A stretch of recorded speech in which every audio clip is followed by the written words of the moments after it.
What's up, St. George's? Welcome back to another question of the week. This week's question of the week is, has your faith changed? And like over time, as you look back over our vastly long lives, has your faith changed? Or how has it changed? Yeah, I think it's a great question because it gets at the heart of, you kind of think sometimes like, oh, I'm a Christian, like check, I got it now, like everything's set. Understand. Yeah, but really it's this like lifelong process of getting to know the Lord in obedience. So has our faith changed? Yes. Yeah. I mean, that's a for sure for me. And it gets at this process called, you may have heard this before, but sanctification, which is basically, you know, when we believe in Christ, it's set, it's done. Faith is has, you know, just faith in Jesus has saved you. But then we get to enter into this lifelong journey of following Jesus, and that's called sanctification, where our hearts slowly become more and more like Jesus's as we get to know Him more and more, as we spend more time with Him. So yeah, in that process, our faith looks very different in different seasons. I remember thinking of like becoming a Christian. It's like, okay, you become a Christian, you're in, that's it. Right. But it's almost like, I almost think of it as like marriage. Whereas if you were to just get married to someone and then like never talk, like, yep, we've done it, like complete. We're good. Like that's it. It's like marriage is like the very beginning of a very long, of like a full journey. Yeah. And same with us when we become Christians. It's not like box checked. Right. Like now I've got that done, so I don't need to ever do these things again. Mm-hmm. But that's good. one of the verses I always think about when I think of sanctification, because sanctification is not an easy process and it's not usually a fast process. So it can be pretty frustrating, but Paul is writing to Philippians in chapter 2 here, and he says, "Therefore, my beloved, as you have always obeyed, so now, not only as in my presence, but much more in my absence, work out your own salvation with fear and trembling. For it is God who works in you, both to will and to work for His good pleasure." And I like that imagery of like, you're working out your salvation with fear and trembling. Those are not like super happy things, and it can seem a little bit intense, but that idea that we struggle with some of these things. We wrestle with these things, but they draw us closer to Christ in the long term. And then right after that, it was God who's working in you. Mm-hmm. So it's that God who's transforming your heart, not your own work. Yeah. So how do you guys see that in your own like personal sort of stories? Yeah. No, I feel that like it's God who's at work. You know, that's probably like the theme of my walk with Jesus. I mean, I remember my faith in high school was like so immature, like comparatively, you know, it was like all about emotions and experience and like wrapped up in a lot of pride of looking down on other people who I thought were like sinning really bad, and I was so much better, and I was, you know, faith made me good. And then kind of went into like a transitional phase in college with my faith where, you know, I had a lot of intellectual problems or doubts, and I had to kind of deal with burnout and, okay, what does my faith look like now that I have, you know, like more questions than answers than I used to, you know, how do I believe when it's not fun or fulfilling?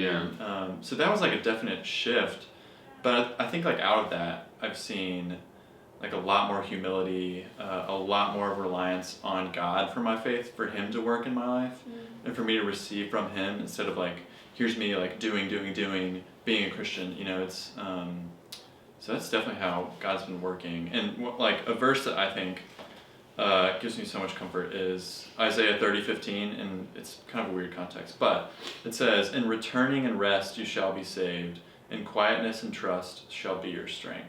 And so just these kind of terms of like weakness almost becoming our strength and relying on God, and that's like how I've seen the Lord working in my life and kind of changing my faith. Yeah, that's really good. I feel like there's always, these kind of like different seasons where God is shaping you and pruning you.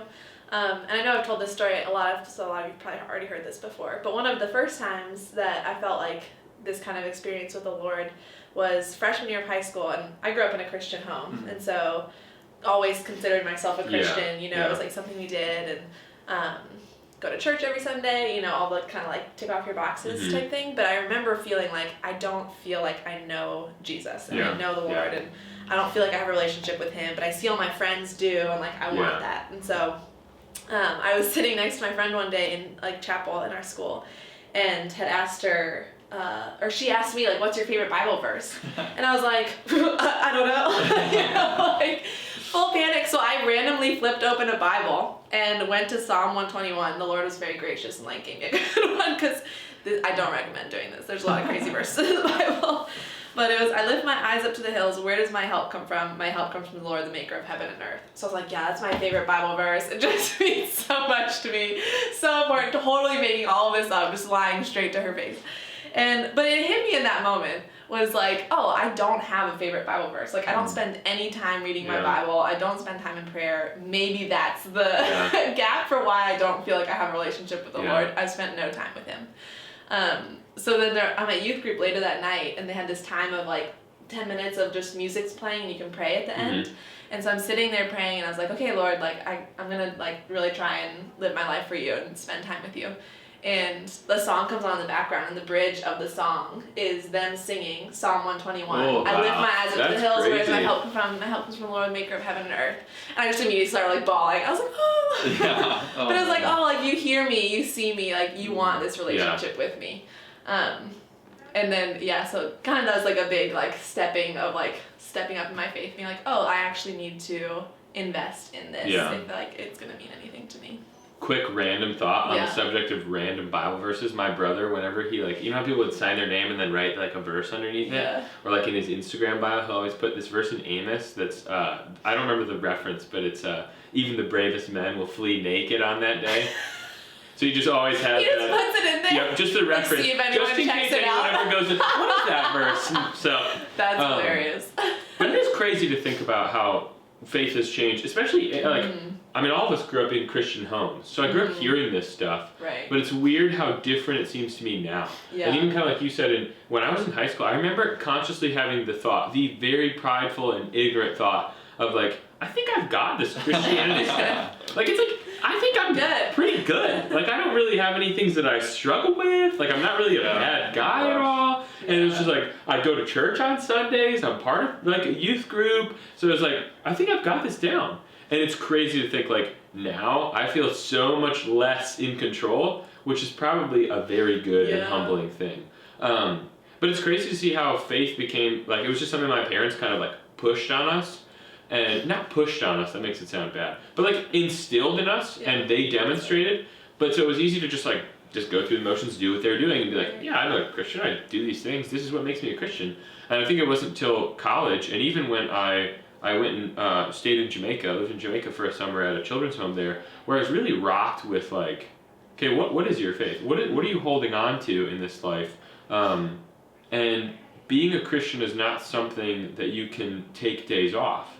And that really just struck with me as like, you're either a Christian all the time or you're not a Christian, which is a hard thing to wrap our minds around because I liked to compartmentalize it.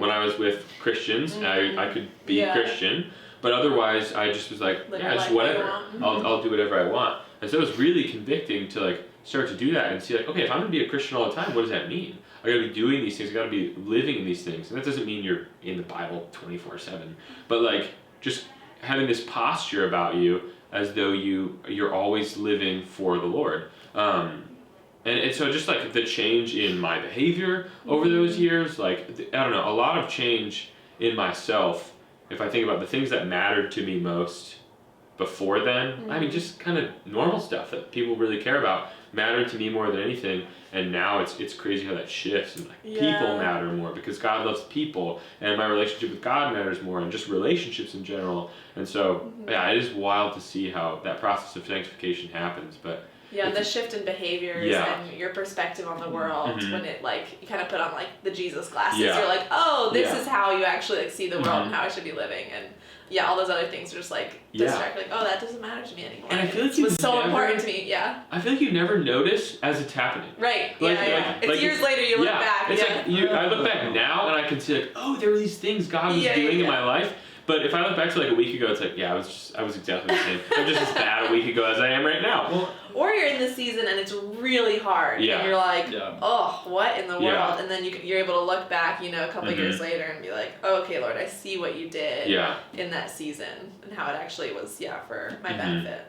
And that's what's cool about the question, like, has your faith changed? Because like we change, like you know what I'm saying, like we go through different things, and yet like when you actually trace it out or think about it, it's like, oh, God has been like changing almost like his strategy with me Yeah. based on how I changed, and it's like kind of overwhelms you with this sense of like, wow, okay, he really cares about like sustaining me and bringing me through things so that I can grow and be more like him. Yeah, that verse where it talks about like he who has begun a good work in you. I know Paul is writing that to one of the churches, but it's like he who has begun a good work in you will see it through to completion. That God is, we are not just like box checked. Yep, we're in God's family now. That's all. Like he intends to make us like himself, and that's a long and hard process sometimes, but something that's really, really beautiful. And something I'm so thankful for because it's so much more life-giving. Like I'm living in so much more joy and true good life than I was before without Christ. You know?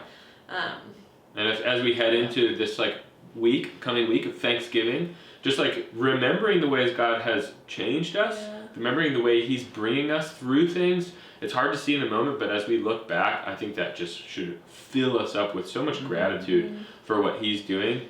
So encourage you guys this week of Thanksgiving to think about the things God has done in your own life and be encouraged that he's going to continue doing more things because of that. So hold on to that and be thankful for the things that he is already doing and is continuing to do right now. So happy Thanksgiving. Happy Thanksgiving.